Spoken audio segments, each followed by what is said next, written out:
নমস্কার বন্ধুরা, জ্যোৎস্নার রীতিকথায় একটি নতুন পর্বে তোমাদের সকলকে স্বাগত জানাই। বন্ধুরা, 2026 সালে বিপত্তারিণী পুজোর দিনক্ষণ, 13 উপাচারের নিয়ম, ব্রত পালনের জরুরি কিছু নিষেধাজ্ঞা জেনে নেওয়া আমাদের খুব দরকার। তাই আজকের পর্বে আমরা জানবো যে বিপত্তারিণী পুজোর দিন আমাদের কী কী নিয়ম মেনে চলতে হবে, যার ফলে দেবীর আশীর্বাদ পাওয়া যাবে। এছাড়া বিপত্তারিণী পুজোর দিন ভুলেও আমরা কোন কাজগুলো করব না, পুজোর ডালায় কি কি উপকরণ রাখা আমাদের জরুরি, এই সমগ্র প্রশ্নের উত্তর আজকে পুরো পর্বে তোমরা জানতে পারবে। স্কিপ না করে পুরো পর্বটি দেখো। ভালো লাগলে অবশ্যই শেয়ার করে দেবে, লাইক করে দেবে এবং পরবর্তী ভিডিও পাওয়ার জন্য পাশে বেল আইকনটি অবশ্যই প্রেস করে রাখবে। বন্ধুরা, বাঙালির সনাতন ধর্মে 12 মাসে 13 পার্বণের মধ্যে বিপত্তারিণীর পুজো এক বিশেষ স্থান অধিকার করে রয়েছে। তাই সংসারে সুখ শান্তি বজায় রাখতে, সমস্ত বাধা বিপত্তি দূর করতে হিন্দু মায়েরা ও বোনেরা অত্যন্ত নিষ্ঠার সাথে এই ব্রত পালন করে থাকে। দেবী দুর্গার 108 অবতারের অন্যতম একটি রূপ হল মা সংকটনাশিনী বিপত্তারিণী। লোকবিশ্বাস অনুযায়ী আষাঢ় মাসের রথযাত্রা থেকে উল্টো রথের মাঝখানে যে শনি এবং মঙ্গলবার পড়ে, সেই দিনগুলিতে দেবীর আরাধনা করা হয়। 2026 সালে জুলাই মাসে পড়েছে পুজোর মোক্ষম যোগ।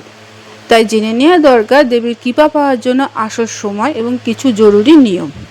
তাহলে আসো আমরা জেনে নিই। প্রথমেই জানতে হবে যে বিপত্তারিণী পুজো কবে পড়েছে। চলতি বছর অর্থাৎ 2026 সালে মা বিপত্তারিণীর ব্রত পালনের জন্য ভক্তরা যে দুটি দিন পাচ্ছে, প্রথম দিনটি হল 18 জুলাই 2026, বাংলার 1 শ্রাবণ 1433 বঙ্গাব্দ শনিবার, আর দ্বিতীয় দিনটি হল 21 জুলাই 2026, বাংলার 4 শ্রাবণ 1433 বঙ্গাব্দ মঙ্গলবার। এই দুই দিনই অত্যন্ত শুভ যোগে মা বিপত্তারিণীর পুজোর আরাধনা করা যাবে। এই পুজোর প্রধান বৈশিষ্ট্য হল 13 সংখ্যার আধিক্য, অর্থাৎ দেবীকে খুশি করতে সব জিনিসই 13টি করে উৎসর্গ করার নিয়ম রয়েছে। তাই ভক্তরা প্রত্যেকটা জিনিসই 13টি করে দিয়ে থাকে। বন্ধুরা, এবার আমরা জেনে নেব যে পুজোর ডালায় কি কি রাখা অত্যন্ত আবশ্যক।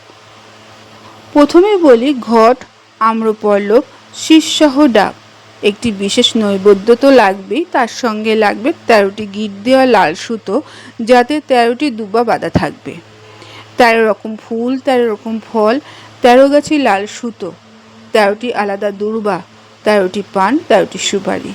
পুজোর শেষে এই 13টি গিটযুক্ত লাল সুতো বা ডোর নারীদের বাঁ হাতে এবং পুরুষদের ডান হাতে বাঁধতে হয়। নিয়ম অনুযায়ী এই পবিত্র সুতো অন্তত 3 দিন হাতে রাখা দরকার। তারপরে পবিত্র নদী বা জলাশয়ে দিয়ে দিতে হবে। তবে এই পুজোর সময় আমাদের মনে রাখা দরকার ভুলেও কোন কাজগুলো আমরা করব না। তাহলে জেনে নাও। ব্রতের আগের দিন নিরামিষ আহার করা ভালো। পুজোর দিন উপবাস রেখে মা বিপত্তারিণী পুজো সম্পন্ন করতে হবে। দ্বিতীয়ত, অঞ্জলির শেষে প্রসাদ হিসাবে 13টি লুচি, 13 রকম ফল খাওয়ার নিয়ম রয়েছে। তবে মনে রাখবে, চাল বা গমের তৈরি কোনো জিনিসই এই দিন খাওয়া যাবে না। স্বাস্থ্যমতে পুজো চলাকালীন সম্পূর্ণ মৌনতা অবলম্বন করা উচিত। কারোর সঙ্গে কথা বললে দেবী রুষ্ট হয়, তাই মন দিয়ে পুজো শুনতে হয়। এই দিনে ভুলেও ঘরের বাইরে কাউকে চিনি দান করবে না, কারণ চিনি শুক্র ও চন্দ্রের প্রতীক, যা হাতছাড়া হলে সংসারে আর্থিক ক্ষতি হতে পারে। পরিবারের বাইরে কোনো মানুষকে এই দিন টাকা ধার দেবে না, এতে সংসারের অমঙ্গল আসতে পারে। সর্বশেষ বলি, ভক্তি ভরে নিয়ম মেনে মায়ের আরাধনা করলে পরিবারে শান্তি আসবে, সুখ সমৃদ্ধি বজায় থাকবে। তাই বন্ধুরা, খেয়াল রাখবে বিপত্তারিণী পুজোর দিন এই ভুলগুলো একেবারেই করবে না। বন্ধুরা, আজকের পর্বটি এখানেই শেষ করলাম। এতক্ষণ আমার ভিডিওটি দেখার জন্য ও শোনার জন্য তোমাদের অসংখ্য ধন্যবাদ।